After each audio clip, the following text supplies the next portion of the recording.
So of course, if you were here this morning, you already saw that, and if you weren't, then that was the first time. I fly this airplane for work, so that looks like an absolutely amazing add-on. Hopefully what you're about to hear doesn't change anything that X-Craft is planning with that. That's about all I have to say. My name is Evan. I'm the co-founder of FlightSim Association. We put this show on. For those of you who are watching on our online platform, a huge thank you to you for doing that. I will try to get some of your questions in the room, of course. We'll be happy to take some questions in a few minutes. But for now, I'm just going to get out of the way. What's really exciting about this presentation is that Laminar Research has done what we've always asked developers to do, and that is use this show to give you some really, really cool news. So Thompson, I'm going to leave it to you and the team to give these people something that is really impressive. Please welcome Thompson from X-Plane.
Hi everyone, thank you so much for coming. My name is Thompson Meeks, and I've been flying X-Plane since I was about this big.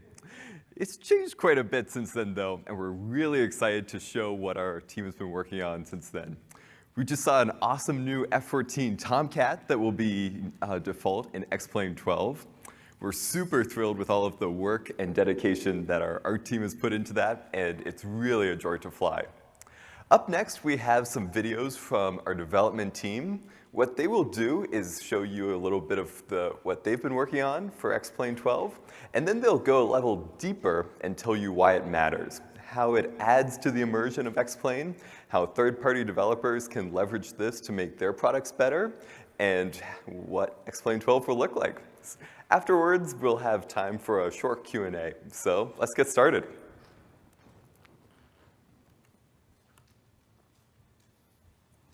Hey there. So, I've been trapped in my office for the last 2 years, but the upside is I have gotten a lot done. I've overhauled literally hundreds of systems inside of X-Plane, but the one I want to tell you about right now is the real weather system. So, as you probably already know, with X-Plane 11, you can set the weather with little sliders and whatnot, and you can check a box to download real weather. And when you download the real weather, what X-Plane 11 does is it downloads maybe 1,000 or 2,000 METARs. Now, a METAR is a weather report that is given at an airport. It's the actual observed conditions at that moment. But when you think about it, this technology has a little bit of a limit, doesn't it? It only knows weather right near the airport. It's not actually a global image. And it doesn't really change in time in any sort of an organized way. It's just a new report every now and again. And so when you base a real weather system on METAR reports, you're going to have weather that's inherently local in space and locked in time. Is that really the best we can do? I wanted to kick it up a notch. For X-Plane 12, I wanted to have weather that could work anywhere in the world and change smoothly over time. Is it possible? It turns out the answer is yes. So I wrote another program called Xavion. Xavion is an iPad app that I use in the cockpit of my actual airplane whenever I go flying. And what this app does is it connects to weather receivers or the net, really anywhere it can grab weather, and downloads something called GRIB files from the National Oceanic Administration. Now here's what a GRIB file is. It is a global grid that surrounds the entire planet Earth, listing the weather that is computed from an algorithm that comes up with the weather forecast. Now, because this forecast is computer generated, it covers the entire Earth. It's not just limited to areas around airports. And because it's a computer generated forecast, it can also go out forward in time. So, the NOAA GRIB model allows global weather that covers all of space around the Earth and all of time as it moves forward in its forecast. These two things together allow weather that can vary smoothly no matter when or where you go. So we take a look here at this NOAA GRIB model that has been imported from Xavion into X-Plane 12. And this is a cloud cover model. There's 1 million data points in the model. You're seeing about 1/4 of that here. But when I got this data, I said, you know what, it's still not quite high resolution enough. I wanted blend in the METAR reports so I get information from observed reports as well. So here's what happens when X-Plane starts with the GRIB model, which is the low frequency data, and then interpolates to METARs wherever weather is actually reported. This gives a global forecast with high resolution detail near the airports. It's combining the best of both worlds. So, we have a model that covers all of space and time. We also have detail that starts at the mathematical forecast and with detail that starts from the mathematical and then blends to actual observations from mathematical. Now, let's take a look at it to show how that weather is. So, we start off with the winds, for example. This is the wind direction, and a low altitude, the wind direction is all over the place. But as you move up to higher altitude, then of course there's a left direction there. Now let's take a look at the wind speed. Wind speed is at low altitude, fairly.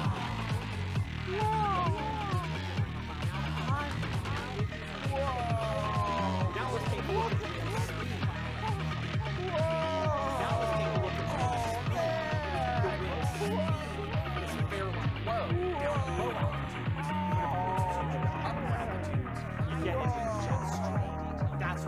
And so this weather model brings as well our new icing model to bear in X-Plane 12. And if you can survive a flight in icing in X-Plane, then you'll have some sort of an idea of what nature has in store for you in the real airplane. So when you put it all together, it's a pretty nice little weather model. And now we're going to go to Ben, and he's going to show you how he renders it. How do we draw clouds? We used to use these, billboards. Our artist would draw a beautiful cloud, and we would draw it up in the sky on a rectangle. From far away, it looked okay, but when you flew close to them, you could tell they were flat. To make the clouds look 3D, we had to draw a lot of billboards, and that killed frame rate. So for X-Plane 12, we completely rewrote the cloud renderer. X-Plane 12's clouds are volumetric. Here's how it works. The weather engine sends 3D cloud information to your graphics card. Shaders then trace a path through the cloud, calculating the interaction of the water droplets in the cloud with light rays from the sun. This is what makes a cloud look like a cloud. This process of tracing a path through the cloud is called ray marching. Ray marching has several advantages. We don't have to draw any of those square billboards, so ray marching uses your graphics card more efficiently. With ray marching, the clouds look good from any camera position, outside the clouds, inside the clouds, or right on the edge. We don't have to fill the screen with white or gray when you fly into the soup. So the transition into and out of IFR is seamless and looks good under all conditions. Let me show you one more thing. In X-Plane 12, we've upgraded the scenery engine to show the effects of weather as well.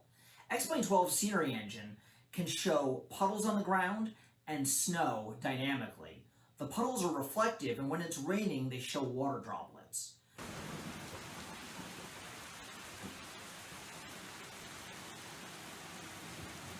Scenery authors can specify where they want these effects with a simple weather mask that shows where snow and ice might occur in their scenery. Then X-Plane dynamically adds these effects based on the current weather. LibRain has had a huge impact on X-Plane 11. It's a third-party plugin that adds dynamic rain effects to the glass of third-party aircraft. But LibRain's impact is bigger, because LibRain is open source, and Sazo has helped us integrate LibRain directly into X-Plane 12. X-Plane 12 simulates millions of raindrops on your graphics card. Now here's the cool thing. X-Plane already knows a ton about what's happening with your aircraft because of our flight model. The flight model knows about prop wash and jet wash and downwash, and it knows about wind shadow, where wind hits one side of the aircraft but can't hit the other. It has all this physics information, and it feeds it to the graphics card to make the rain simulation on your glass more realistic. Once the graphics card has simulated what the raindrops do, we can draw a view out the window where the raindrops refract the light, giving you a realistic view out the window on a rainy day. The X-Plane heavy metal hangar has had one constant for as long as I can remember. Every single airliner that we have built has been centered around traditional crank and pulley flight controls. As such, you can throw these things around the sky with about as much reckless abandon as you wish. Maintenance complained, so we had to put a stop to that. And now, introducing a first for us, a fully fly-by-wire Airbus.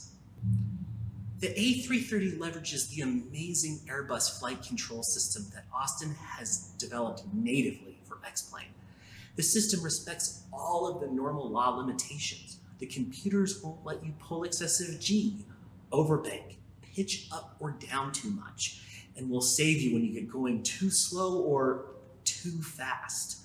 I will say Alpha 4 protection surprised me the first time I experienced it as well. It is an entirely different flight experience to put your airplane to a specific attitude and just let go. It stays there. Coupled with the brand new auto throttle system, which allows for all of the thrust modes that we're used to, toga, flex, maximum continuous thrust, and climb thrust, the A330 behaves just like an Airbus should. And of course, the 330 works out of the box with Thrustmaster's new Airbus hardware to enhance the experience. It's like butter. Beyond the physical model of the aircraft, the generously appointed cabin with the meticulously modeled cockpit and the lovingly crafted exterior, we have taken strides in the simulation of aircraft systems. Examples? Yes, examples. The hydraulics system now simulates every single pump, all 7 of them on 3 different system loops, your green, your blue, your yellow. This is all easily set up in PlaneMaker. PlaneMaker also allows for each control surface to be set up to operate from a specific hydraulic source. The elevators, for example, both utilize the green system. The left elevator also uses the blue, and the right elevator uses the yellow system as its secondary. Failure in these systems manifest as control surface losses, exactly as you'd expect. The ECAM warning guidance system has also been well realized.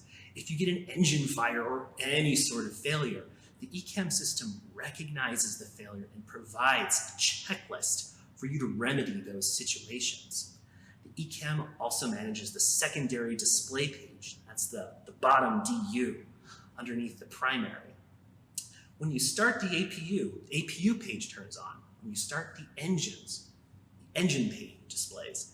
And after takeoff and throughout the bulk of the remainder of your flight, you're left with the cruise page.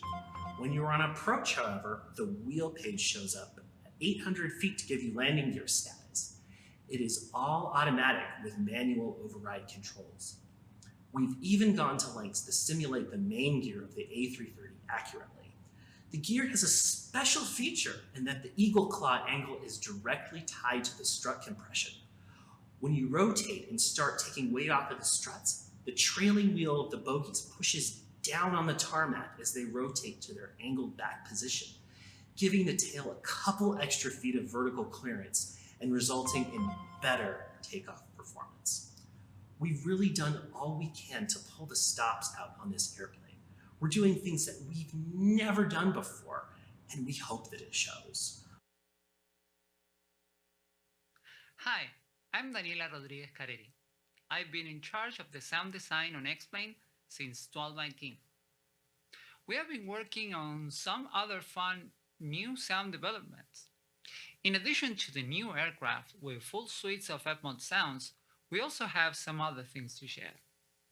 X-Plane 12 includes ambient sounds, that is, all the sounds that you will expect of the living world around you.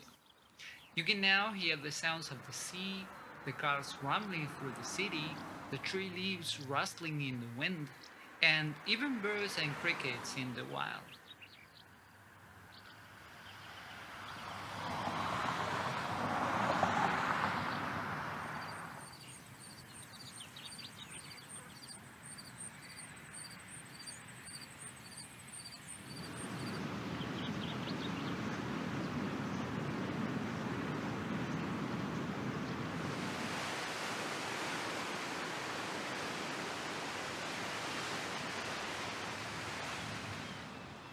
All these sounds react to the real-world variables changing with the time of the day, temperature, and speed and direction of the wind.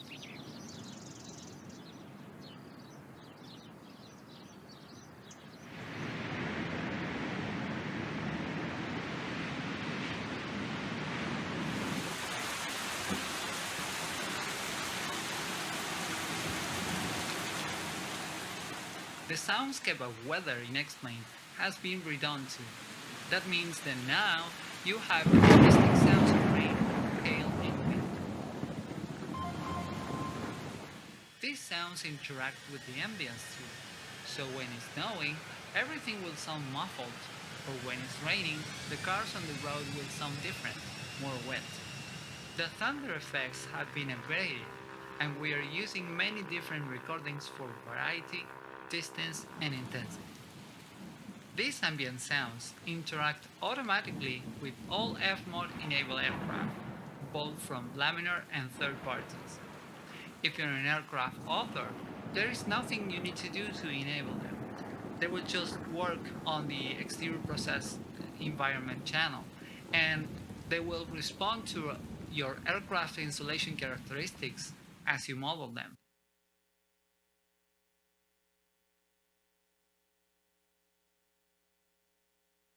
We can't forget about the sounds of airport operations either. All ground service vehicles have been upgraded, with appropriate sounds recorded from real equipment.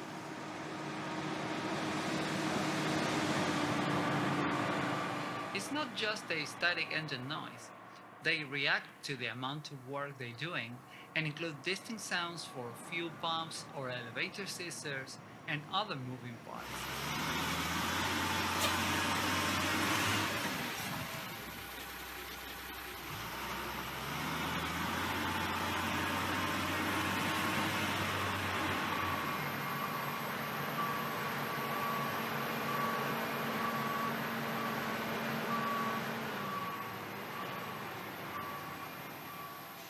Now that jetways are animated, they make sound when moving too.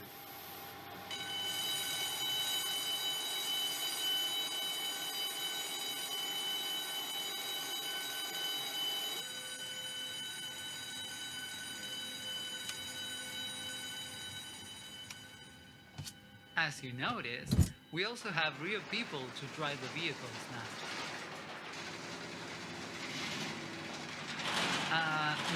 No, not you, sir.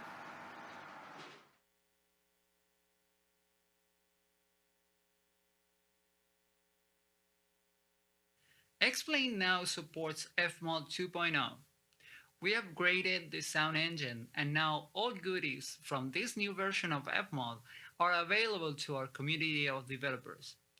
End users might not notice an immediate difference, but it will make life easier for all your favorite sound designers. That's all for now. I hope you enjoy the new sound environment on X-Plane 12. X-Plane has an absolute advantage when it comes to figuring out how an aircraft will fly. But that's only part of flight simulation. Visuals matter, whether you're flying a real aircraft or a simulated aircraft. So today, we'd like to share 5 things we've done to improve what you see out the window in X-Plane 12. Trees are everywhere, and they make a huge visual impact, whether you're flying over urban areas or out in the wilderness. X-Plane 12 features a brand new 3D forest engine. Up close, trees are drawn in complete 3D. The far view consists of billboards, and the graphics card dissolves between them. Thanks to Metal and Vulcan, the entire forest engine runs on the graphics card for blazing fast frame rates. X-Plane 12's trees are animated and they sway and move in the wind. The amount of movement varies by tree species. The airport environment is the part of the world you see up close, so we have added several improvements to airports. Runway surfaces are built using a new runway engine. Markings are placed precisely based on FAA and ICAO guidelines for a completely accurate airport setup. We have all new pavement textures that allow for more true-to-life scenes, adjusted for factors like airfield age, wear, etc. X-Plane 12 supports dynamic jetways to add an extra layer of realism. You can call for a jetway via the ground services menu. X-Plane 12 also features a control tower kit, a library of control tower objects that authors can use to add detail to airports on the X-Plane Scenery Gateway. Authors can control the style, the height of the control tower. That allows artists to really capture the look and feel of nearly any tower around the world. I used to live in San Diego, and it was summer pretty much all the time. Every single day was warm, sunny, and clear skies. That's kind of like X-Plane from version 1 up until now. Because in X-Plane 12, seasons are a first-class part of the X-Plane 12 scenery system.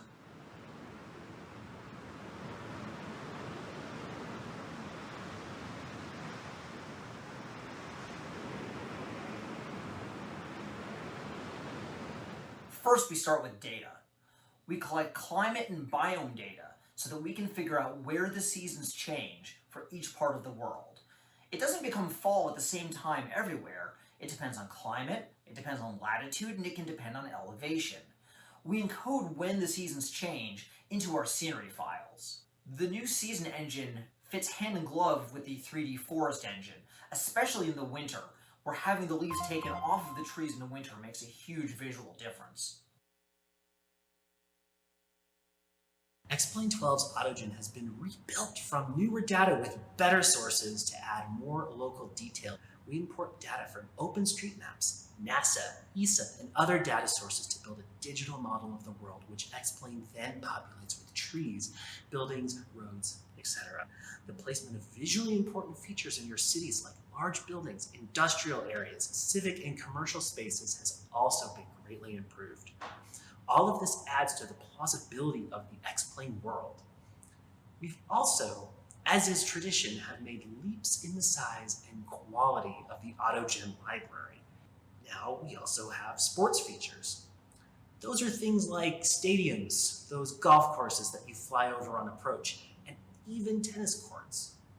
We also now have a large library of lighthouses. We also have city parks, and even cemeteries. One of the most consequential visual additions is the inclusion of seaports and ships. Large coastal cities just aren't the same without all of this massive infrastructure. Water is a major part of the natural environment, and the water engine has gotten a huge upgrade in X-Plane 12. In X-Plane 12, the water waves are 3D. Not only do you interact with the waves with the physics engine when you land on the water, but you can see the waves before you land on them. X-plane's water waves are affected by the wind speed and weather conditions, but also by the type of water. We have large waves in the open ocean and smaller waves in rivers and lakes. In X-Plane 12, the entire water simulation has moved to the graphics card. The graphics card simulates the water conditions ahead of time and sends them to the CPU so the flight model can interact with that water data accurately. This is the first time we've ever done something that runs on the graphics card first and then the CPU, and it's made possible by our move to Metal and Vulkan. Besides 3D waves, X-Plane knows the depth of the water, and starting with X-Plane 12, we now know the color of the water you're flying over. This is a huge improvement for flying in the tropics. Hello, this is Philip Ringler, flight instructor from North Carolina, here with my youngest student and probably also somewhere in the audience today. It is now possible in X-Plane to have a proper pilot-co-pilot dual control setup. So you can build yourself a cockpit with 2 sets of yokes, 2 sets of pedals, connect them all to the same computer and tell X-Plane, these are the controls for the pilot, these are the controls for the co-pilot, and X-Plane will figure out how to work with the dual inputs. And now that you have independent control inputs for the pilot side and the co-pilot side, you can deal with all kinds of control failures and jams. For example, you can jam the right aileron. Then the yoke is locked in place and you can no longer have any roll control. What you can do now is you can split the torque link between the pilot and the co-pilot, and then the pilot will still be able to control the left aileron on the left wing while the right side is jammed. And this way, the pilot can essentially fly the left half of the aircraft if there's some kind of failure in the right half of the controls. Another system we have improved for the next generation of X-Plane are the hydraulic flight controls and the hydraulic systems that power them. Now, what do we do with this hydraulic power? Well, we can power every single control surface and every wing, which can be individually assigned any combination of hydraulic sources. So you can say on the left wing, the inboard aileron is powered by systems 2 and 3. And on the right wing, the outboard roll spoiler is powered by system 1. So any combination is possible. And whenever a hydraulic system fails, you're going to lose selective control surfaces on the wings. The fleet of the next generation of X-Plane comes with a few new cockpit instruments. The updated 737 now has scalable symbology and text for the navigational display, and of course this can be used on other aircraft as well. It's not limited to our 737. As you've seen earlier, we have a Cirrus SR22 in X-Plane right now, and of course it has a GCU keyboard controller that makes the interaction with the G1000 a lot easier. And finally, the last addition to the default fleet that I'm going to show you, we have a new Citation X, which comes with its own digital flight deck based on the Honeywell Primus avionics. The Primus FMZ joins the Collins FMS that we had as a new default FMS in X-Plane, and the Primus 2000 PFD. Hello, my name is Jim Keir. I'm new to the X-Plane team this year, and for those sins I've been condemned to work on the air traffic control systems. If we're serious about providing a full realistic simulation environment, then air traffic control really must be a part of that. To those ends, we have been spending a lot of time over the last few months refining, enhancing and generally polishing the air traffic control system. The first of the obvious changes is that there is now a single air traffic control dialog containing all of the air traffic control functions. The first tab, as you can see, contains the message log, which was previously pinned to the top of the screen, and you can scroll that, you can pause it, and you can filter it. Beneath that is the command window. The next tab we have is the frequency list, as in X-Plane 11, but now you can also tune ATIS frequencies from this dialog as well. Finally, we have the flight information and flight plan dialog. This dialog can be set to work in several different ways. It tries to remain visible when you need it, but to hide itself when you don't need it. It's a new style window, which means you can pop it out and have it on a second monitor if that's what you wish. And of course it is now VR compatible. The biggest of the functional changes that we have is that the ATC commands can now have sub-options. So instead of having a single button which issues a single command, you can refine what you're asking the air traffic control system to do with context-sensitive sub-menus which come out of the command menu. The next biggest change is an entirely new way of dealing with ATC commands, which is push-to-talk mode. The way that this works is that you assign a transmit button on one of your controllers, typically a trigger button. And this works in the same way as the transmit button on a real aircraft's joystick or yoke would. You hold down transmit, you use the hat switch on that controller to navigate the menu system, and then when you release transmit, you transmit the message. Now, this has huge benefits for HOTAS users and bigger benefits for VR HOTAS users, because it means that you're no longer breaking the immersion in the simulator when you want to deal with air traffic control. The next key feature for X-Plane 12 is that the ATC system is now region aware. Voices are also different per world region, and we now support multiple voices per region, which means that you will get a roughly appropriate voice no matter where you are in the world, and it won't always be the same controller voice. India Center, November 750, X-ray pop, radio check. November 750, X-ray Papa, reading you strength 5. We now have more than 30 different ATC commands or requests that you can issue as a pilot, and a number of those new actions are dedicated to VFR pilots. We now have improved support for VFR flight following, we have aircraft proximity alerts, we have terrain proximity alerts, and yes, that does mean that you'll no longer be vectored through the basement of the ski lodge on finals. Beyond these, there are many hundreds of small quality of life changes. When you take them all as a whole, they do make the flying environment feel much richer. We have addressed the problems of the ATC controllers losing track of you when you're flying near an airport. We have new aircraft states. We have VFR position checks randomly from time to time. We have better handling of weather changes and many other things besides. So hopefully with this little taster, you can see that the ATC system is now easier to use. It's accessible to HOTAS and VR users. It's more immersive, it's more complete, more flexible, and international aware. Whether you're a confirmed ATC user already, or you don't regularly use it, or have never used ATC at all in the simulator, this is a great time to come and check it out.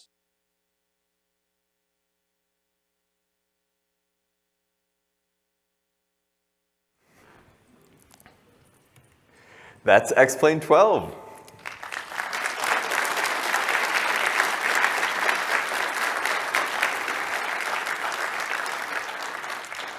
We're super happy with how everything's turning out. So let's talk a little bit about timeline. Our very first goal as we prepare for a release is getting an early beta ready for all of your favorite third-party designers.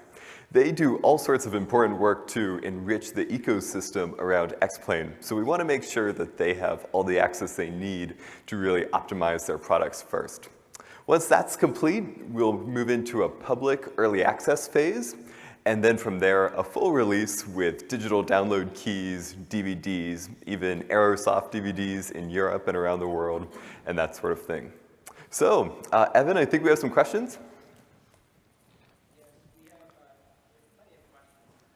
Thank you very much. We have plenty of questions. Amazing reactions coming through on our online chat, and I'm sure you guys all in the room heard everything. We've got two volunteers, Cliff on that side and Sean on that side. So folks in the room, put your hands up. They will pick some people to ask and answer some questions. I've got a couple off the stream to get started with. Thompson, I don't know how many of these you want to answer, but I'll start with Kevin. If somebody buys X-Plane 11, can it be upgraded to X-Plane 12 easily? And is there going to be any sort of guarantee or sort of, I guess, consideration if you just bought X-Plane 11 when you want to upgrade? Gotcha. Yeah, good question, Kevin. So in the terms of upgrading X-Plane 11 orders, at this point, X-Plane 11 is still just X-Plane 11. When you buy that, that's the simulator you'll have access to. As we get closer into this release, though, once we're in early access, your digital keys that you purchase on our website will be valid for both X-Plane 11 and X-Plane 12. So for instance, if you are new to X-Plane on day one of early access and you buy a key, you will get access to the V12 early beta and the full stable version of X-Plane 11.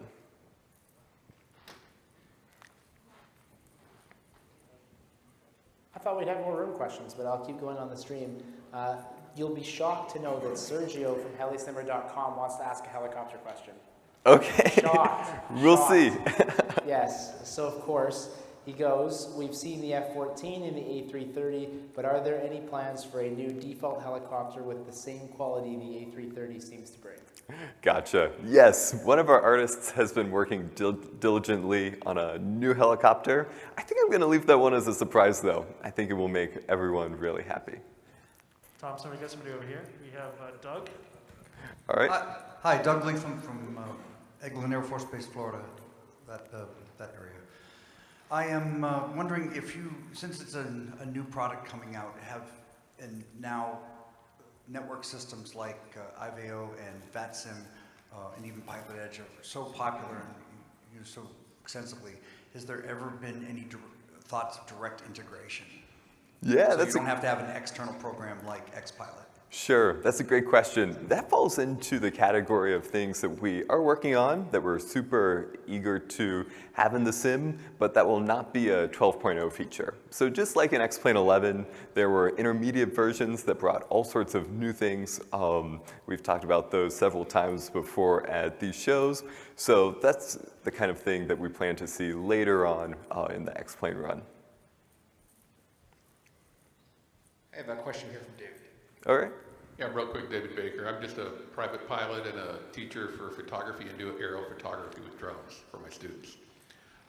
Do you have, I understood, I believe, your timeline. Can you put any dates to that, just a little firmer?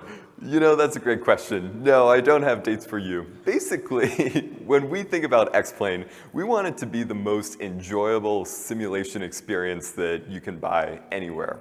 And we're willing to take the time and put in the work to make sure that's the case. So on those grounds, no dates yet. We'll be sure to share them on our social media when we do. I have a question here from XP72. Okay. XP72 here, YouTube streamer. I'm so excited for what I've seen so far. One quick question I didn't see, maybe I missed it.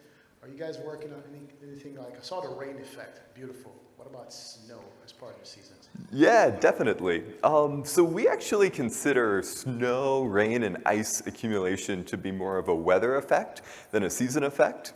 You know, when you fly around in real life during the winter, not every piece of ground is snowy all the time. So just that level of integration wasn't enough for us. So like Ben talked about, we're doing a lot with shaders that enable us to move that kind of work to the graphics card. So for instance, after and during a snowstorm, when you're flying around, might be a little bit of snow on the ground, and then as it's been snowing for more and more time, that shader will add more accumulation to the ground, creating more of a whiteout effect. So yes, you'll see lots of that, icing, rain, and snow.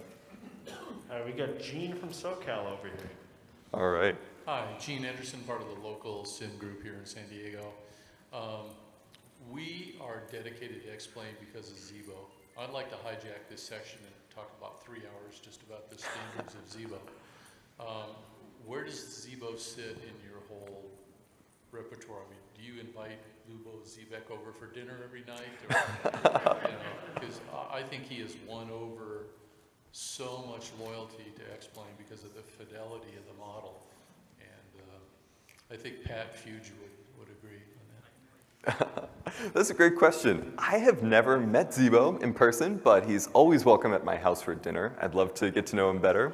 So yeah, the bottom line is that the work like Zibo has done is absolutely brilliant. We welcome that, and we think that it's a really good demonstration of how open the X-Plane ecosystem is to a whole range of third-party developers. Either if you want to make those FMOD sound packs for aircraft like Daniela was talking about, or upgrade aircraft systems in other ways, that's really part of what we think makes X-Plane great. I'm going to take an online question from Jerry. This is a question that came up in a previous live stream we did with you as well. Talk about backwards compatibility. What's going to happen to stuff that works in X-Plane 11 right now? Will it work in X-Plane 12? Yeah, so that's always another thing that we really look towards as we're approaching a new version. We don't want to break things for everyone. So we'd expect things to work well rolling forward to X-Plane 12. There may be some features that won't work exactly out of the box, and that's why we're very interested in doing the developer early access to really let them iron out any of those concerns before the public at large gets a hold of it. Hi, SimAviator from YouTube. I just had one question. The A330 looks absolutely brilliant, but what about custom FMS? Do we have it? Good question. That's not been modeled yet, but like Alex said, we're going way deeper in the A330 than we have before in airliners. For a long time, our default 737 was kind of the standard of aircraft in X-Plane, and we've gone even further than that. So yeah, who knows? We might see one in the future. This question is from Patrick. Hello, Pat Puge, San Diego. I got my normal 30 questions. First world problem, price point for multiple copies. Good question. We've not gotten far enough into the sales process to really nail all of that down, but we'll be sure to share it when we do. Okay, second question. The new dynamic jetways versus SAM. Okay. Can you expound on that? Yeah, so I don't really want to compare one to the other. With all of the things on the gateway, what we've done is really tried to make it accessible to all artists and make it a seamless experience. So you saw in the ground services window, just like as you would request a fuel truck or baggage card, you can just click it, it will attach to your aircraft based on the door parameters that the author has set, and it's super easy. So, last question. What flight level should we expect to hear crickets up to? What's that?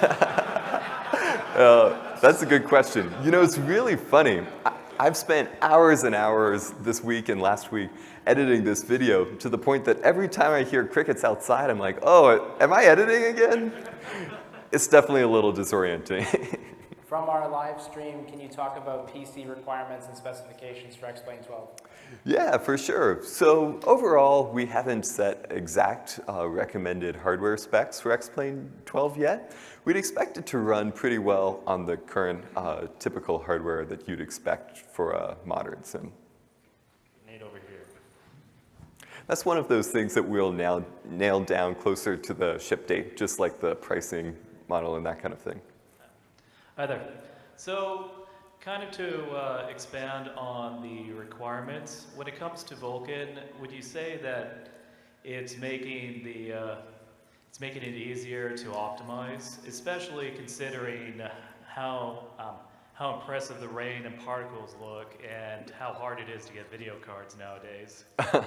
Definitely, yeah. So one thing that Vulkan and Metal have done for us is they've really allowed us to go deeper into the rendering and move more work over to the GPU to better optimize it, as you were saying. So that's something that we'll continue to work on.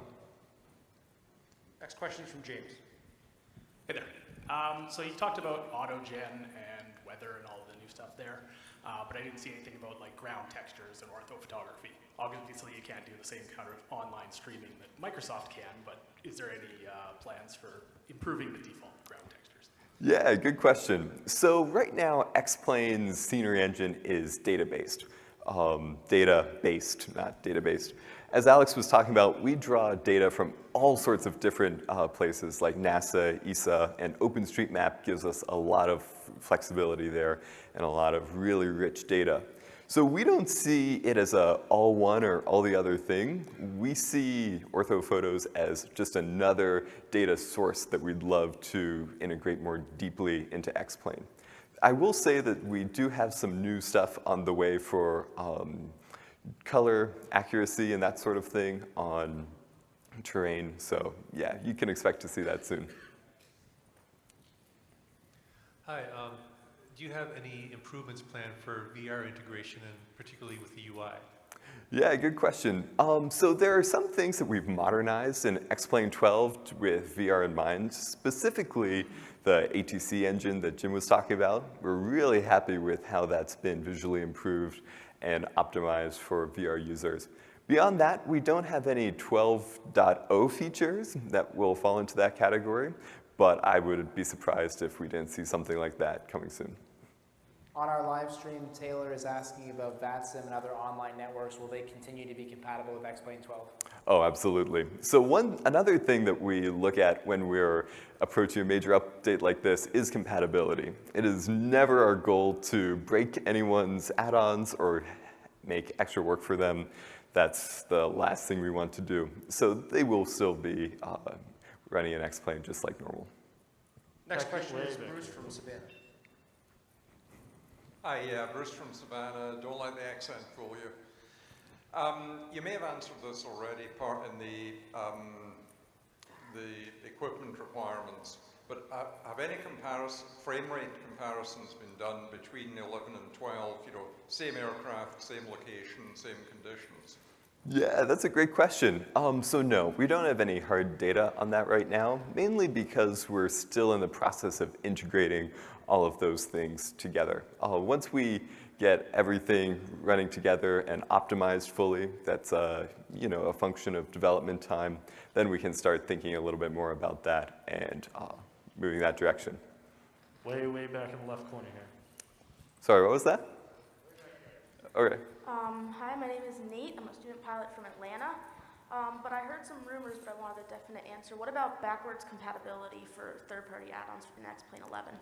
Yeah, so typically we always target solid backwards compatibility, and this will be in that same vein. So yes, we plan on supporting our third-party artists well there. I have Eric from San Diego. Hi, right here in the front left. Oh, thanks. My question is for the newcomers to flight simulation, is there going to be flight training lessons like built into the base version of X-Plane where they can just go in and just learn the basics of flight? Yeah, that's a great question. So I'm going to file that under yes and. So X-Plane 11 has some flight training modules that we intend to expand on in the long run. There are also some things that we want to add to X-Plane to make it easier for developers to make missions and that kind of thing. Probably not a 12.0 feature, but definitely something that we see as a great utility in our toolbox. If that makes sense. We've got Alex over here in the center of the room. Okay. Hey, so with the current X-Plane 11, I know for a lot of our simmers, we have to go down to the X-Plane forums and download a bunch of libraries. Where do you see the libraries in X-Plane 12?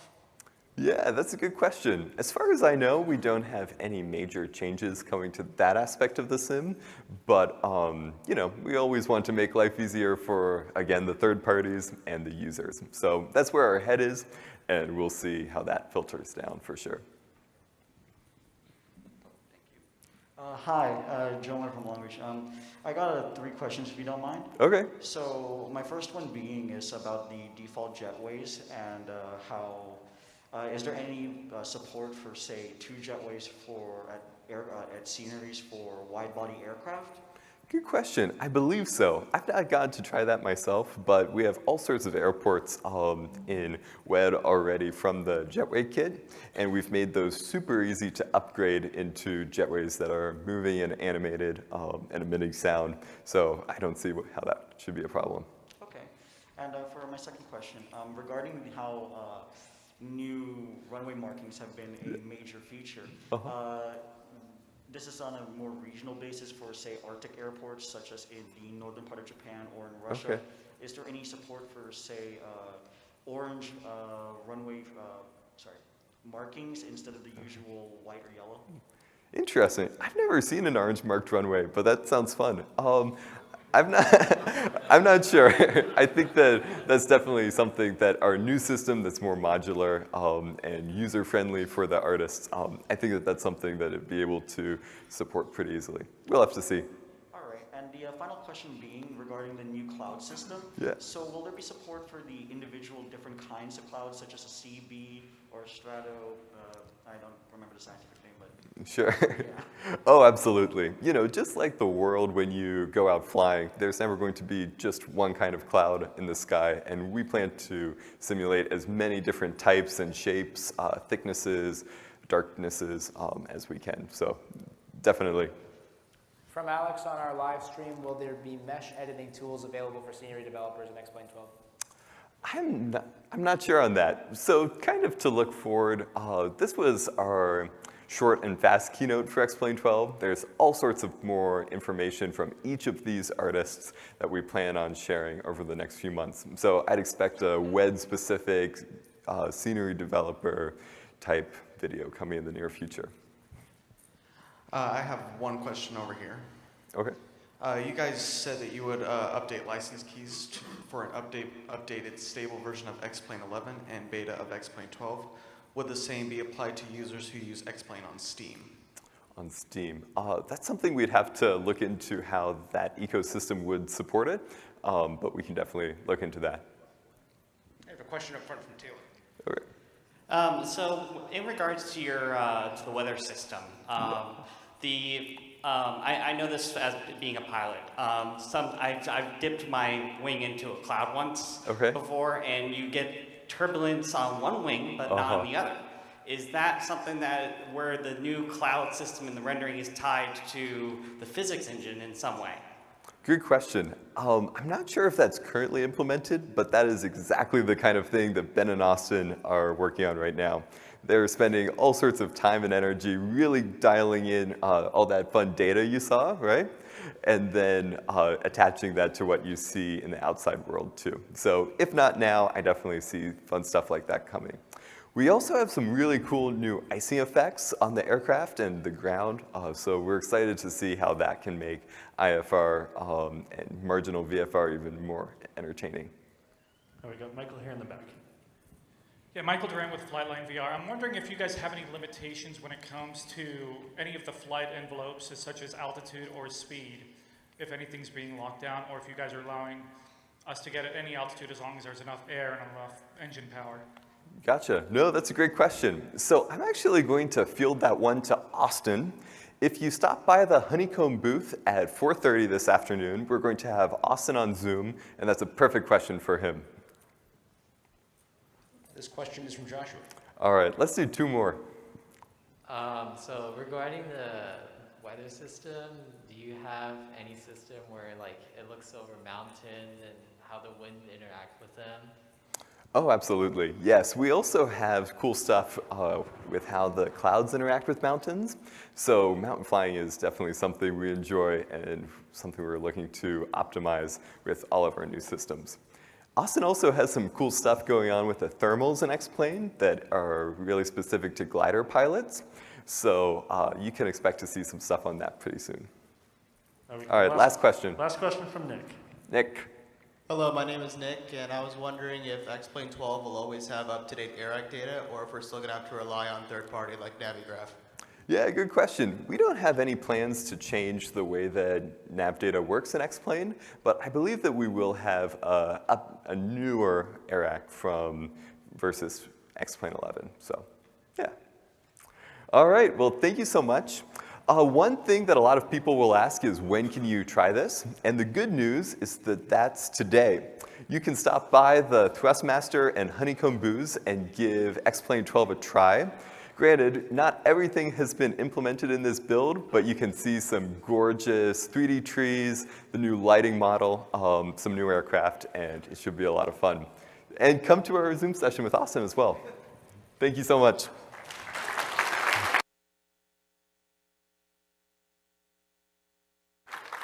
A big thank you to both Thompson, Philip, and the X-Plane team. Of course, we know they all wanted to be here today in person, and not everybody could. So big thank you to them for being part of the show today. Now we've got X-Plane having just been announced here. Next door, in about 15 minutes, we have the team from Prepared ready to answer all of your questions. So if anyone out there is thinking that P3D is dead, they are actually here, and they're going to be sharing the latest details next door in about 15 minutes.